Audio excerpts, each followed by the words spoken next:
What's up, everyone? Welcome back to Conflicts of Interest. This is episode 352. I'm the host, Kyle Anzalone. Just a scheduling update for this week. It is Thanksgiving, and so myself and co-host Connor Freeman are going to take off the Thursday show this week.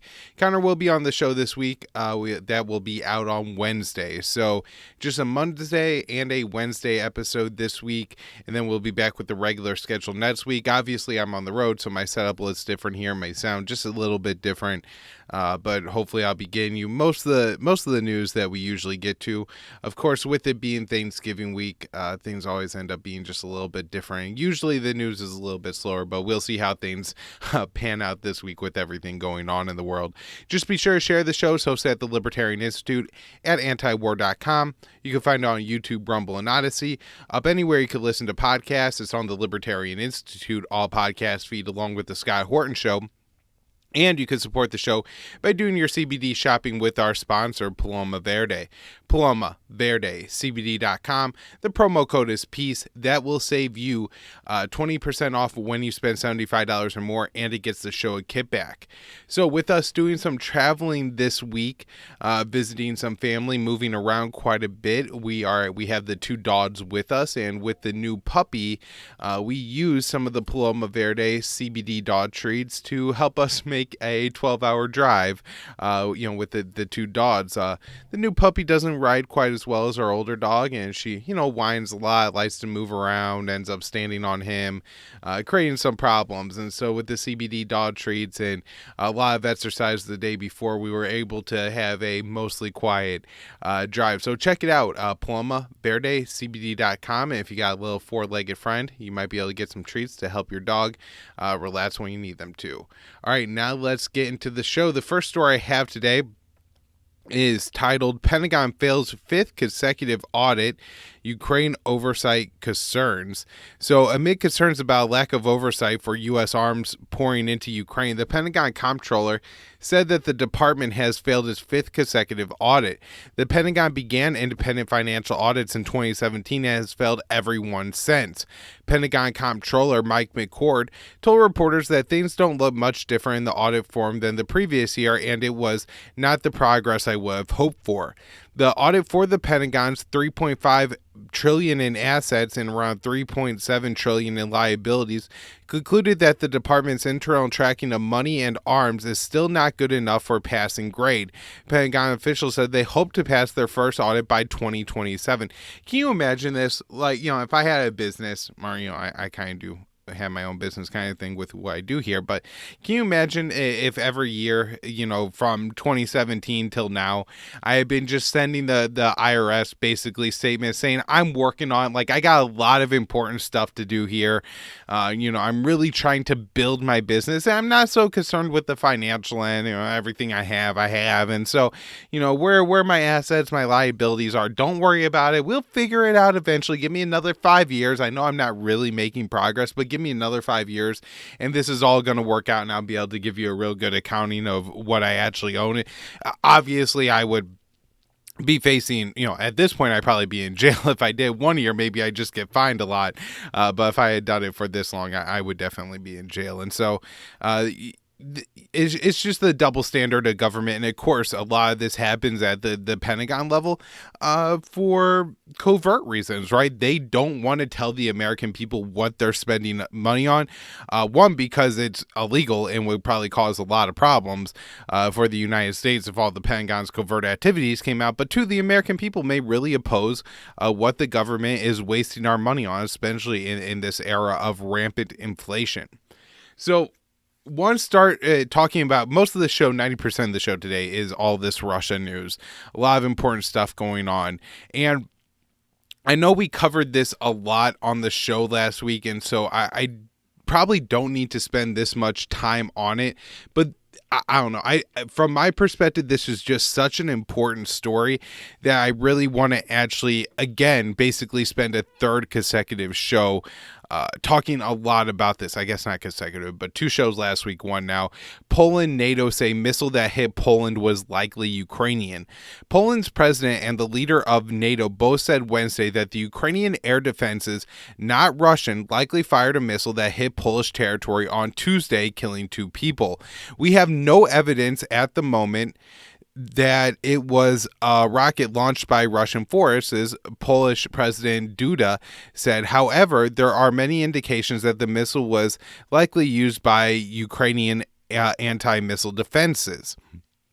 NATO Secretary Jens Stoltenberg said, the alliance has no indication that the incident was a deliberate attack. Our preliminary analysis suggests that the incident was likely caused by a Ukrainian air defense missile fired to defend Ukrainian territory against a Russian cruise missile attack, he said. The missiles landed outside of a village in Poland near the Polish-Ukrainian border while Russia was launching strikes across Ukraine targeting energy infrastructure. Stoltenberg said that while Ukrainian missile hit Poland, Russia still bears ultimate responsibility as it continues to wage an illegal war against Ukraine. And so, look, obviously, you know, the way that the Western media has presented this, where they were wrong, right? They initially reported that Russia attacked Ukraine.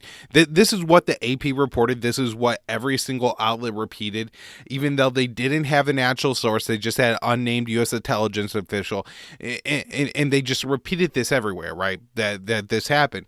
Well, now to not admit they were wrong, they're saying, oh, well, it was a Russian missile. Well, it was a missile that Russia sold to Ukraine, but ultimately it was Ukraine who fired that missile. And while, yes, it is absolutely true, and I said this the first day on the show within an hour of this event happening, that Ukraine never would have fired that missile if Russia wasn't waging a war and launching missiles into Ukraine. That's absolutely true. However, there is an enormously important difference between Russia firing a missile and targeting Poland and killing 2 Polish citizens, and Russia attacking Ukraine, who they're at war with, and a Ukrainian missile defense system going awry and hitting Poland. You know, the first is obviously a provocation that could potentially put Russia at war with Poland and then for NATO, and we're just talking about World War III at that point, where the second one is an error that obviously all these parties are just fine with. You know, I don't want to say this because obviously 2 Polish people died who had nothing to do with the war, and this is a tragedy. But at the end of the day, you know, Warsaw, the U.S., Moscow are all fine and could move forward if this is a Ukrainian missile. And so, you know, for Stoltenberg and all these Western sources to now come out and pretend like, oh, well, it's still all Russia's fault, and basically, you know, just saying that our initial analysis is all correct. The only thing that's kind of wrong is this tiny little detail, and that's really missing the point here. And so anyway, it's really disappointing to see. Now, the craziest thing that I think is going on, and I think Zelensky has let up on this, but even after just about everybody else said, no, this wasn't an attack, Zelensky is continued to double down. And so this is from last Wednesday. Ukraine is at odds with its Western backers over a missile that landed in Poland and killed 2 people. Ukrainian President Zelensky said Wednesday that he is confident that the missile did not come from his country, even after NATO, Poland, and the U.S. said it was likely fired by Ukrainian air defenses. I have no doubt that it was not our rocket, Zelensky told reporters, adding that his assessment was not based on reports from his military commanders. I believe it was a Russian missile based on the credibility of reports from the military. Zelensky also called for Ukraine to be allowed to conduct its own investigation. Can we not say that the final conclusion? Do we not have the right to the investigation team? Of course, he said. Speaking to the Financial Times, a diplomat from a NATO country expressed frustration in response to Zelensky's comments. This is getting ridiculous. The Ukrainians are destroying our confidence in them. Nobody is blaming Ukraine, and they are openly lying. This is more destructive than the missile.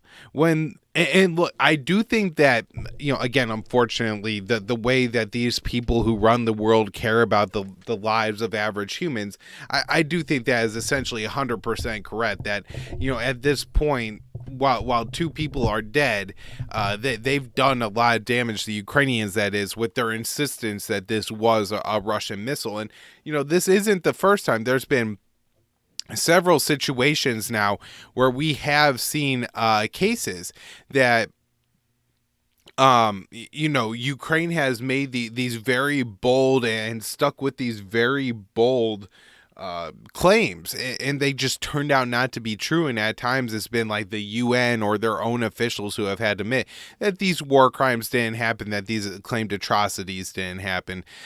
So maybe this is something that could really actually start to fracture the Western support for Ukraine. Now, this has gone a little bit further with, Dave wrote this on Thursday last week. Report, U.S. told Ukraine to tread carefully after missile hit Poland. And this is the Biden administration warns Zelensky's government to tread carefully, according to CNN. The U.S. and NATO and Poland have concluded that it was most likely a Ukrainian air defense missile that landed in Polish territory. Zelensky and his senior advisors framed the incident as a deliberate Russia attack and called for action. They also hope for any help from U.S. intelligence officials who told They also had help from a U.S. intelligence official who told the Associated Press that the missile was Russian, a story quietly corrected by the AP.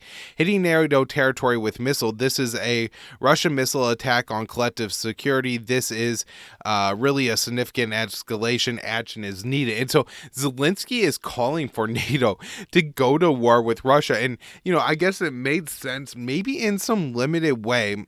I think you got to be pretty narrow-sighted to even think that this is going to in any way benefit the Ukrainians, because I think a lot of this war would be waged on Ukrainian territory.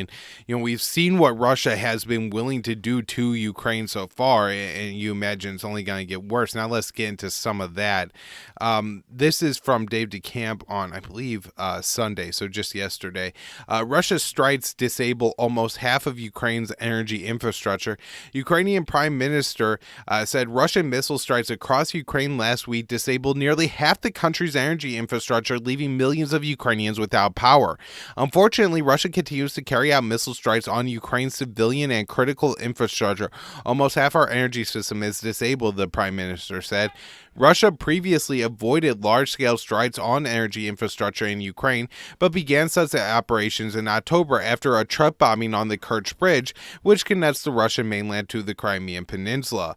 Russian strikes on Ukraine appear to wane on Saturday and Sunday, but massive damage has been done. Authorities in the capital of Kiev warned on Friday that they are preparing for all scenarios, including a complete shutdown of the city's power system. Politico reported last week that Ukraine has warned its Western backers that it may not be able to recover if Russia launches more strikes on its energy infrastructure. The report said Kiev is worried it might not have enough replacement parts to bring power and heat back online and is looking for the West for assistance. So we also have shelling of the largest nuclear power plant in Europe, the Zaporizhzhia nuclear power plant, or ZNPP.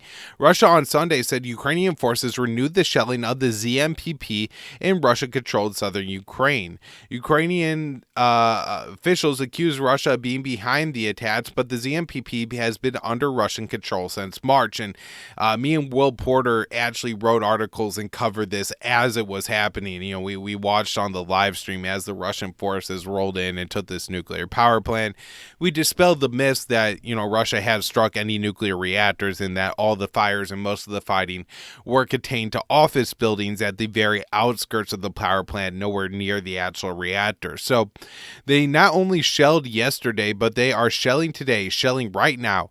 As of now, about 15 hits at nuclear power plant facilities have been recorded.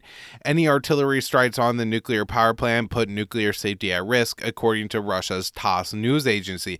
And this is, just to clarify, a very big complex, right? And so I'm sure that Ukraine can shell the complex without actually hitting the nuclear reactors. I have no idea what they're shelling though, or what's being targeted at this point. The Russian military has said in a statement that despite the shelling, radiation levels remain normal at the plant. The statement accused Ukraine of trying to create a threat of man-made catastrophe. And so the IAEA has confirmed that there were strikes on ZMPP Sunday, calling them extremely disturbing, but didn't attribute blame. Whoever is behind this, it must stop immediately. As I have said many times before, you are playing with fire. And I believe there are IAEA officials. That's the International Atomic Energy Agency, the International Nuclear Watchdog. And I believe they actually do have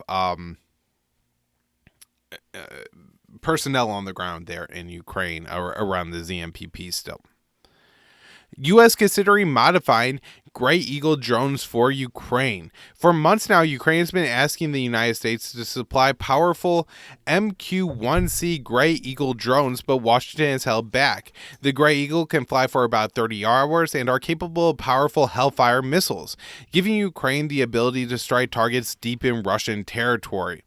Media reports have said that the U.S. is concerned with the risk of Gray Eagle escalating the war, but the main concern seems to be the possibility that sensitive technology and components of the drones could end up in Russian hands.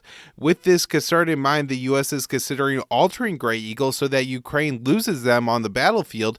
It doesn't pose as much of a risk. There are specific and very technical tweets and neutering that can be done to ensure that these make it possible in the nearer term, a congressional official told CNN. So I guess, and look, I don't know how much they're going to actually make these drones, less effective if they go through with this, but I'm sure Russia would see it as a massive escalation. I know that Russia views some of the U.S. drones as technical violations of the Intermediate Range Nuclear Forces Treaty because they can essentially act like cruise missiles and can have about any kind of weapon strapped to them.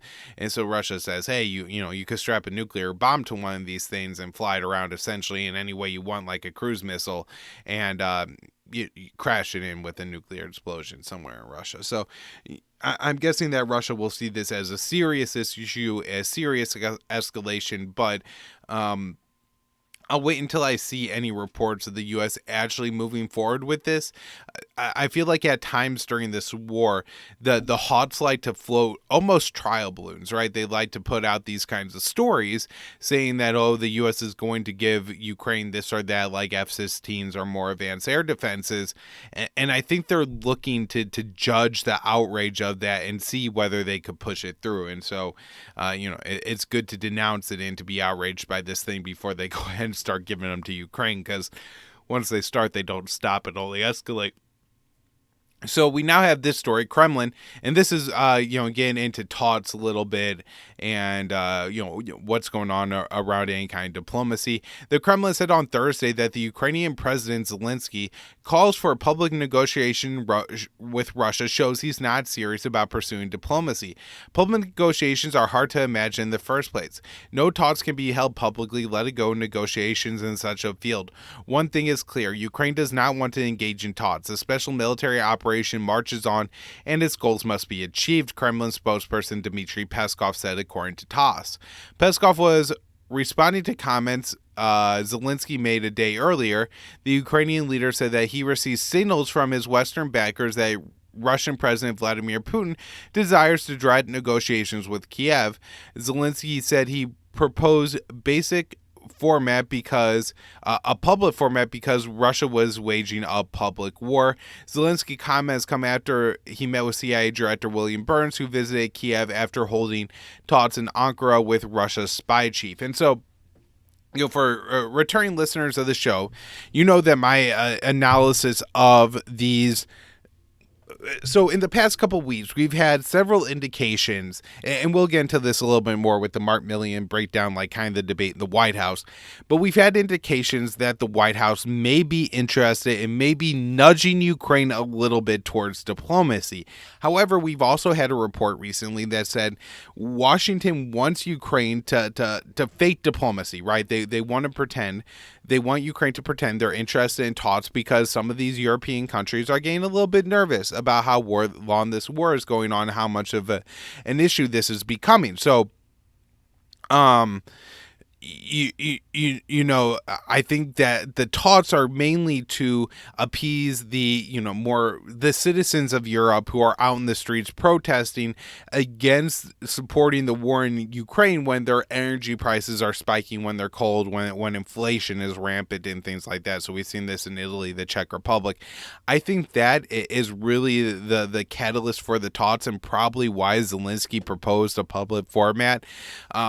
As I've said before, these talks are going to take time, and they probably will need to happen in private. The reason for that is both sides will need to make concessions. And so if the talks are happening publicly and the possible concessions are being floated publicly, my guess is that both in Ukraine and in Russia and in the rest of the West, we're going to see the more hawkish elements of the governments of these societies oppose any kind of concessions. And so I think it'll make it a lot harder for any deal to be reached because it'll essentially be, debated in the public the entire time. I don't think these are the way that diplomacy typically happens. I guess it doesn't mean it can't work.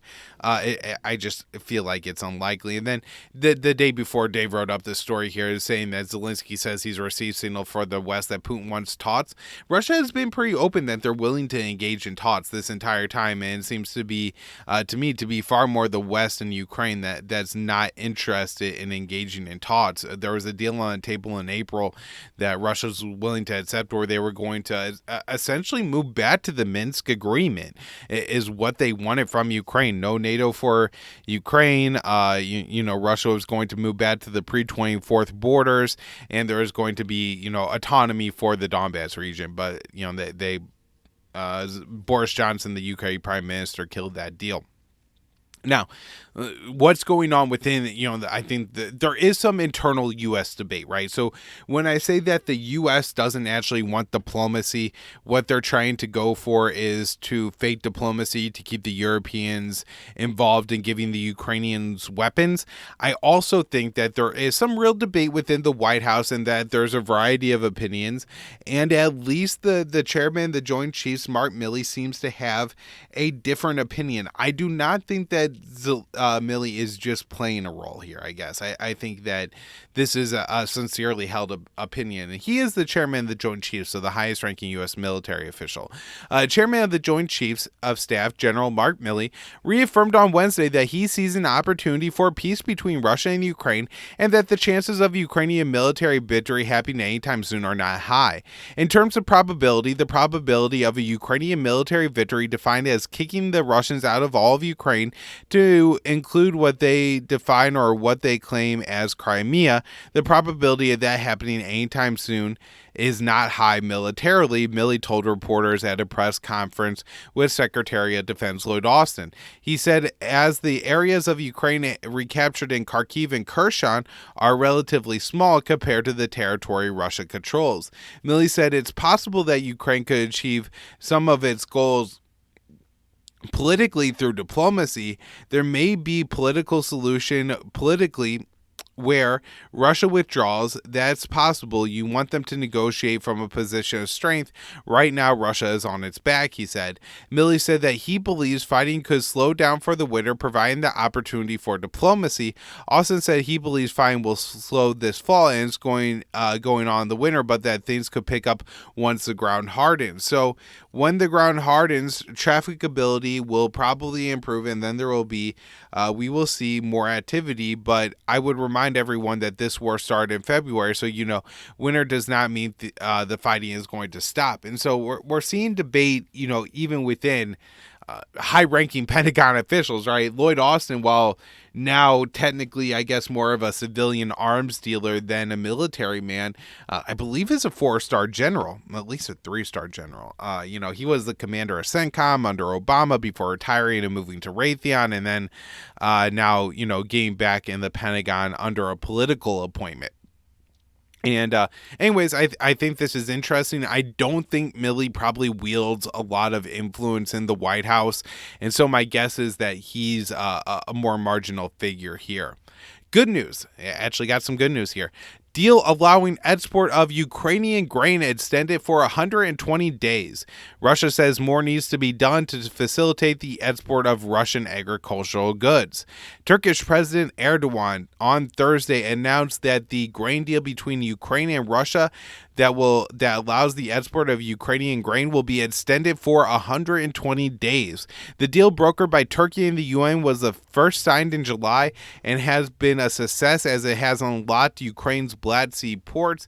According to Erdogan, approximately 500 ships carrying 11 million tons of grain and other foodstuffs have left Ukrainian ports under the deal. The Turkish leader wrote on Twitter that under the resolution reached by Ukraine, Russia, and Turkey and the UN, Black Sea Grain Initiative was extended for an additional 120 days beginning November 19th, 2022. There's been a lot of talk about this deal not getting extended. Russia basically feels like the only countries benefiting from this deal are the countries sanctioning Russia, which is, probably true and disappointing.